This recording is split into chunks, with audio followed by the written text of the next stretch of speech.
The Mendon-Honeoye Falls-Lima Sentinel welcomes you to this edition of the Mayor's and Supervisors Weekly Update, brought to you by... Each week, our community makes history. Each week, you make history. And each week, there's only one source to turn to for the first take on history. You know what that is? Subscribe to the Sentinel right now to discover the history being made in your own backyard. The Mendon-Honeoye Falls-Lima Sentinel. More than just your news, it's your history. Hey, welcome to this week's edition of the Mayor's and Supervisors Update. I'm Chris Carosa, publisher of the Mendon-Honeoye Falls-Lima Sentinel. And each week, we bring you the goings-on in the towns and villages that we cover. This week, we'll be starting with Rick Milne in the village of Honeoye Falls, maybe even some hints on Monroe County. Go ahead, Rick. Well, good morning, Chris. I appreciate you taking the time, and it's always good to see our friends in the other municipalities as well. So a couple of quick updates. First of all, welcome to Eclipse Weekend. Certainly lots of anticipation about this once-in-a-lifetime event. And there are many events occurring around Monroe County and certainly in our neighboring counties and communities as well. So we hope people enjoy the event. Try to get there early. I think if you're going to travel to get to any place to observe the eclipse on Monday, you want to make sure you're there by 12 o'clock at the latest. We are still expecting a lot of traffic, a lot of backups, and we'll see if that really happens or not, but that's the anticipation. So in Honeoye Falls, our parks will be good areas to view, right? We have the Monroe Street Park, also known as the Fireman's Field, but also, the Monroe Street Park has a lot of parking there. We have a lot of parking at the Rotary Park on North Main Street. And then certainly in Harry Allen Park, that should be a good viewing spot as well. So no matter what you're doing, I think the important thing is to get there early. The village of Honeoye Falls still has plenty of eclipse glasses. If you still need them as of this viewing of this Sentinel call, we will be open on Monday morning, but you'll want to get to the village office before 11 o'clock on Monday the 8th to get your free glasses. And we still have quite a few pair. We're not charging for them. So if you need 2 pair, get 2. If you need 5 for your family, get 5 while supplies last, right? So, but please protect your eyes. We also want to thank, I want to move to another subject, the passing of the village budget. I want to thank all our residents and those who reached out to us during this process for your support in passing the village budget this past Monday. As stated during the budget public hearing, stated during the budget public hearing and the annual meeting, we will conduct a series of public meetings to discuss concerns we have and a path forward for the staffing of the Honeoye Falls Fire Department, and discuss how this impacts the village budget and thus our local tax rate. These meetings, when they're finally scheduled, will certainly be advertised well in advance, and there will be multiple opportunities to attend and take part in the discussion. And this is really not just for village residents, but this is going to be for those who reside in what we call the Fire Protection District in the town of Mendon, outside the village that the village of Honeoye Falls Fire Department covers. And so we're going to want your input. We do not take any of our changes lightly. We never want to raise taxes, but unfortunately, we need to make sure that we can get firefighters on calls and getting our first truck out the door Monday through Friday, 6 a.m. to 4 p.m., which is the time that we really struggle right now. So this is going to be an ongoing process. We're going to involve our partners in the other municipalities and certainly our residents. So be watching for that. It seems that as of late, the sale of what used to be known as the Branson Building, most recently owned by the Hyzon Corporation, has come up in the news again. This is actually something that we knew was coming. Quite honestly, when Hyzon decided to buy that property a few years ago. There were supposed to be approximately 100 or more jobs coming. This was going to be their quote unquote world headquarters. And needless to say, that never happened. We never saw an influx of employees. There were certainly a few employees there, but not many. Luckily, this did not financially impact our communities from the standpoint of the village, the town, the school district. We did not pass any tax abatements or anything like that locally. This was specifically agreements with the Monroe County for generally for tax abatements on new products or new equipment purchases, et cetera. So from a local standpoint, and I don't mean to sound trite or cavalier, whatever you want to say, this really doesn't impact us a lot. We never saw a lot from Hyzon here in the community. And quite honestly, I'm extremely excited because that property has now been purchased again. We have a really nice business coming in, which I unfortunately today can't talk a lot about because they're not ready to make their announcement. But it's going to be an active business. It's going to be a business that I believe is going to be involved in our community.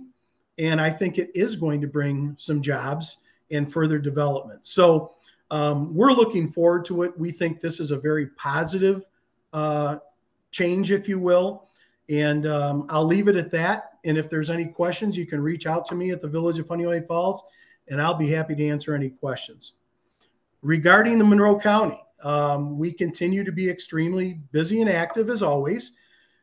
Public safety and local law enforcement, and I'm kind of going back to the eclipse now, but I just want people to understand that public safety and local law enforcement, in conjunction with local fire and EMS agencies and our municipalities, have put forth a lot of planning, pre-planning together for this eclipse event.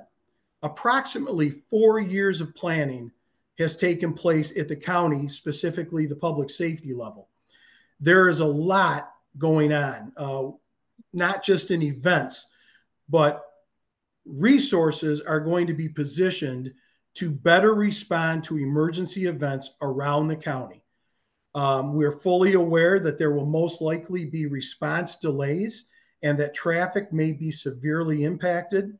However, coordinating and planning for these issues has been thought through very thoroughly, and plans are in place. A tabletop practice and planning has been in full implementation, and the county EMS services, our law enforcement, and the public safety group feel very confident in the plans that are set up. So they're doing the best they can, and then likewise, our towns and villages and our emergency services groups working in conjunction with them are trying to be as thorough as we can be. This month's full legislature meeting will be active, as well as some key initiatives are on the table for discussion and potential voting. The request to fund a study for the public takeover of Rochester Gas and Electric will be brought up. I will openly say on this call, I do not support the county funding this study and providing $1 million to add to the $500,000 that the city of Rochester has committed. While I'm not against the study itself, I believe that it should be privately funded. Quite honestly, if something were to move forward, the county would have, I'm sure, some extreme costs to deal with. And if this study moves forward, I don't think the county should pay for it. So that being said, that will be discussed on Monday. We'll see where that, or Tuesday, we'll see where that goes. A proposal to further develop a committee to work on a housing plan in the city of Rochester and throughout Monroe County is also being considered. And again, while I'm not against this, I believe the county administration already had a plan to initiate some of this work. And I believe the proposal itself is somewhat redundant. But that being said, I believe that will probably move forward. The Monroe County Legislature last year also approved a sidewalk funding program to allow villages and towns within Monroe County to apply for support funding through the county for sidewalk improvements and development. The key to this is that, number one, the program is not fully implemented yet and ready for requests, but that is coming soon. The legislature actually came back. The original plan was to allow for up to 50% support funding to our towns or villages who are implementing new sidewalk programs, but it had to be done in conjunction with a Monroe County road project.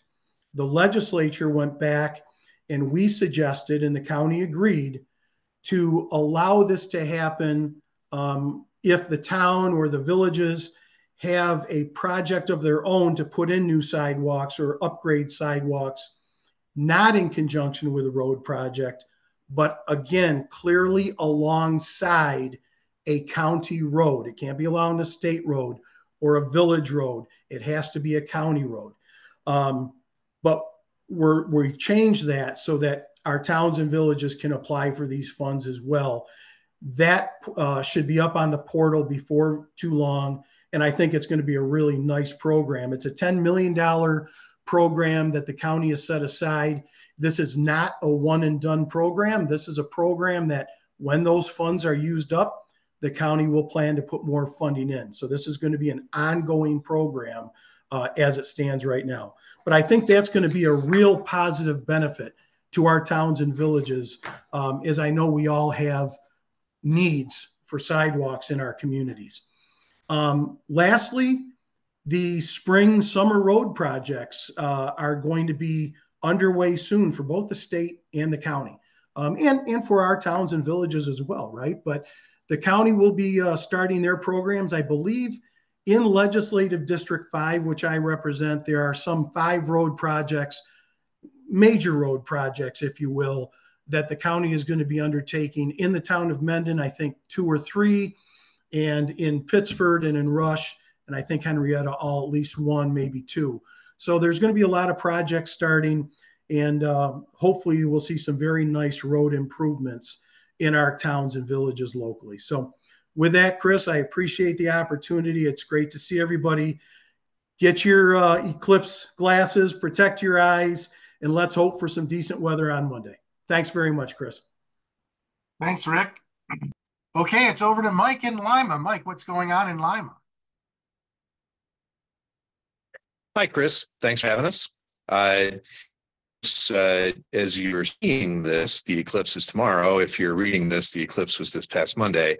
As I am recording this earlier, there are a few pairs of glasses left at the Lima Town Hall, $2 a piece. Otherwise, I'm sure that will be all gone by the time the viewing is going. Again, there is the Party in the Dark at Mark Tubbs Park Sunday night, 6 to 11, with the glow-in-the-dark disco. And then on Monday, we're doing the eclipse viewing at Mark Tubbs Park, which does include a tent. In case it is cloudy, you'll still be able to see the entire eclipse on the big screens.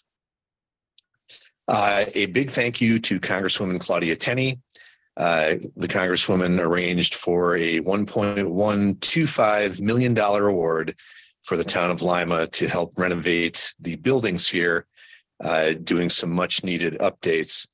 And without it, we would be stuck with a massive invoice for the boiler system at over $850,000. So thank you, Claudia Tenney.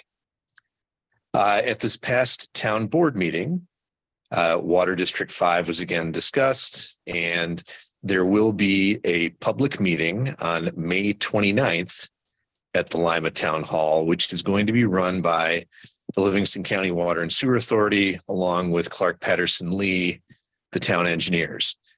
This is not a meeting of the town board. There will be no decisions made. It is a night for the public who is interested, and mostly who does not have water, to come in, see what the proposals are, make comments. There will be a suggestion box. There will be people there to talk to, etc. And so I would expect 6 or 6:30 in the evening. The time has not been set yet, but it is May 29th. And lastly, we did sign our renewal for the downtown partnership with Livingston County. The town pays $2,500 a year to belong to this, sort of a subscription. We've put in 20 grand or so over the past years in subscription fees, and the businesses in the town of Lima, not just downtown but outside also, have received well over $500,000 in grant funding through the application process. So well worth it to invest that money. And that's all I've got, Chris. All right. Thanks, Mike. Now it's over to John Moffett, Town of Mendon. What's going on there? How are we doing today? A couple of things. First of all, our town board meeting, which was originally scheduled for Monday, April 8th, has been postponed to Tuesday, April 9th. Still 7 o'clock at the Mendon Town Hall. Postponement is due to various reasons, one of them being the eclipse, as well as some availability of some of our personnel. One of the things that we'll be considering, and I did discuss this last week, is a moratorium on smoke shops. So if you follow along, we'll probably, assuming the board approves this, we'll have a public hearing, most likely on May 13th, our next scheduled meeting, in which case we would like to hear from the public. You can come to the public hearing. You can send an email to me. I will share that, make sure it's entered into the record, share it with the other board members, but we want to hear from you. Obviously, this has been a subject that has been on some people's minds lately. So we want to make sure that everyone has a chance to give their opinion and speak. Anytime there's a change in the law, it does not affect current businesses that are open, or any zoning that's currently in place would be grandfathered in. However, this would be a consideration going forward. The other thing I wanted to mention was that there is a proposal in the town of Victor for a solar farm that is off the Victor Mendon Road on 251. It is pretty much a flag lot just over the border, and it does go right up against the border of Mendon, behind the streets across from Saxby's at Bosworth, those all the way up off of some of the neighbors on Miles Square Road. So I would encourage anyone to contact the town of Victor with any concerns that you have.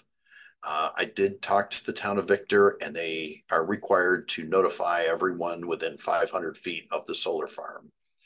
They did notify everyone in the town of Victor who is within 500 feet. And then I asked them to also notify everyone in the town of Mendon who is within 500 feet. So our residents can be heard as well. And let's see. Oh, brush pickup.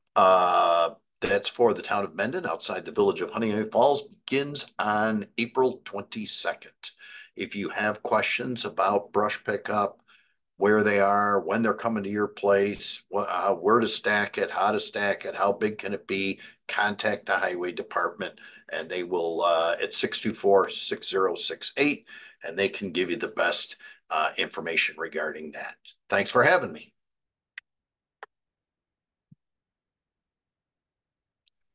All right. Thanks, John.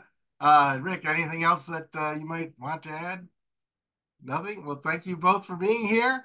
Thank you all for watching. Remember, this program airs every Sunday at 1 p.m. Like our Facebook page, subscribe to our YouTube channel, and those platforms will notify you as the program begins airing. That's all for this week. We'll see you all next week. Bye-bye for now. Bye now.